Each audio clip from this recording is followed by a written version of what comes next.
Assalamualaikum warahmatullahi wabarakatuh. Jumpa kembali dengan channel saya AP Syam. Kali ini saya coba membahas sedikit mengenai jenis-jenis gaya bonsai beserta teknis percabangan dari masing-masing gaya tersebut.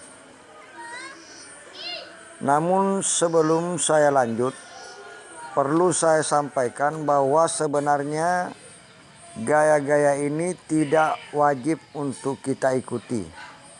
Tetapi khusus bagi teman-teman yang masih pemula, ini sangat penting untuk bisa dijadikan sebagai bahan acuan dalam membentuk bonsai-bonsai kita, agar kedepannya nantinya kita terbiasa dengan gaya-gaya yang ada.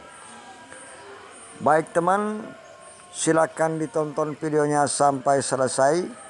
Dan bagi teman-teman yang belum subscribe channel ini, silakan di like dan di subscribe agar kedepannya channel ini bisa lebih berkembang dan mampu memberikan manfaat bagi teman-teman sekalian.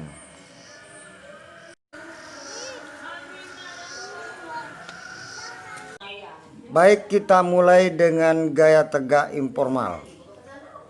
Yang perlu kita ketahui tentang gaya tegak informal ini adalah yang pertama, batang berbentuk seperti huruf S, di mana pangkal batang lebih besar dan makin ke atas makin mengecil.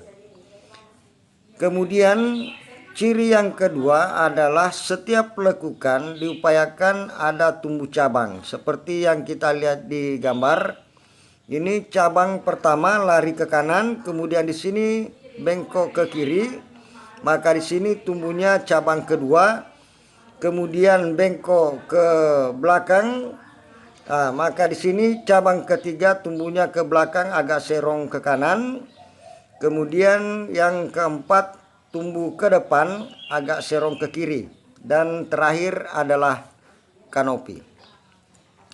Nah, diupayakan kanopi atau puncak dari bonsai ini tetap jatuh pada titik tengah pangkal batang. Nah, kemudian cabang pertama biasanya tumbuh kira-kira sepertiga dari total tinggi batang. Ya, ini juga yang menjadi keharusan agar bonsai kita ini kelihatan lebih artistik. Nah, kemudian yang terakhir, ya bukan hanya untuk gaya tegak informal ini, tetapi berlaku secara umum untuk semua gaya.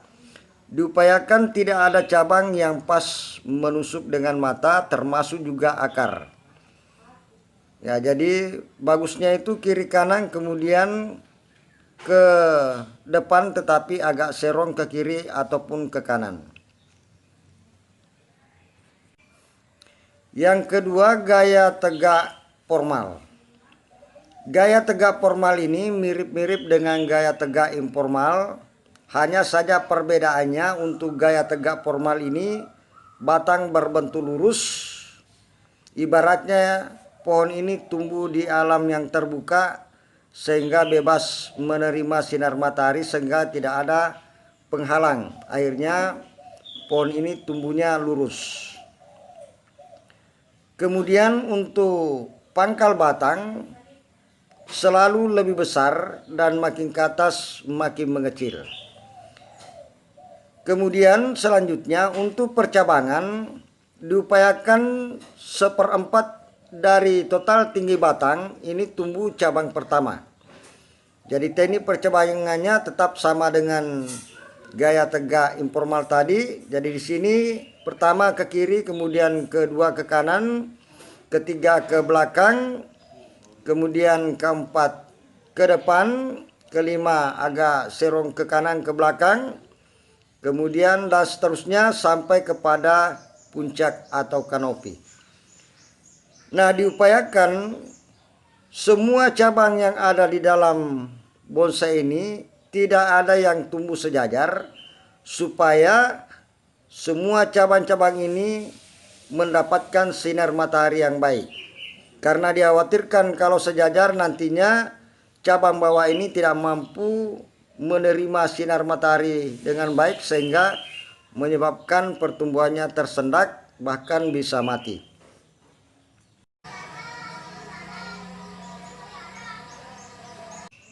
Yang ketiga adalah gaya menggantung atau yang lebih dikenal dengan gaya air terjun. Ciri khas daripada gaya menggantung atau gaya air terjun ini, cabang bawah tumbuhnya jauh ke bawah melewati daripada pot. Oleh karena itu biasanya untuk bonsai jenis ini menggunakan pot yang tinggi. Tetapi kalau misalnya dianggap kurang bagus kalau menggunakan pot yang tinggi, boleh menggunakan pot yang tipis, tetapi diupayakan menggunakan dudukan yang agak lebih tinggi. Nah, kemudian diupayakan ranting yang tumbuh pada cabang ke bawah ini tidak saling menutupi atau pertumbuhannya tidak sejajar, supaya semua ranting-ranting ini bebas mendapatkan sinar matahari yang baik.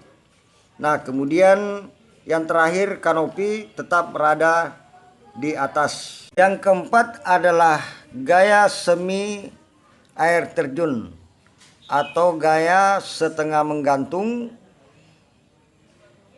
Gaya ini mirip dengan gaya air terjun atau gaya menggantung, hanya perbedaannya untuk cabang yang ke bawah ini agak lebih pendek. Jadi maksimal rata dengan pot. Jadi kapan melewati potnya ini maka nanti akan dinamai lagi dengan gaya menggantung atau gaya air terjun.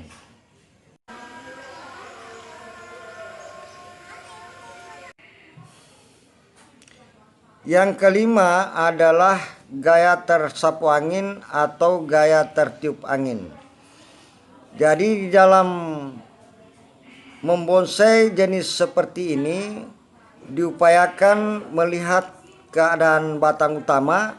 Nah, kebetulan bakalan bonsai saya seperti ini, maka saya jadikan sebagai tertiup angin. Jadi cabang-cabangnya ini dibengkokkan satu arah, jadi supaya kesannya ini tertiup angin dari sini.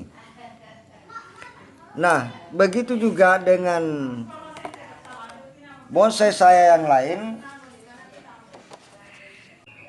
Di samping bisa dijadikan sebagai gaya semi air terjun, bisa juga dijadikan sebagai gaya tersapu angin atau tertiup angin, mengingat karakter batangnya yang sangat cocok untuk gaya tersapu angin. Nah, misalnya seperti ini, saya rubah lagi desainnya. Ya, jadi saya jadikan seperti ini, maka kelihatan sekali bahwa bonsai ini bergaya tertiup angin atau tersapu angin.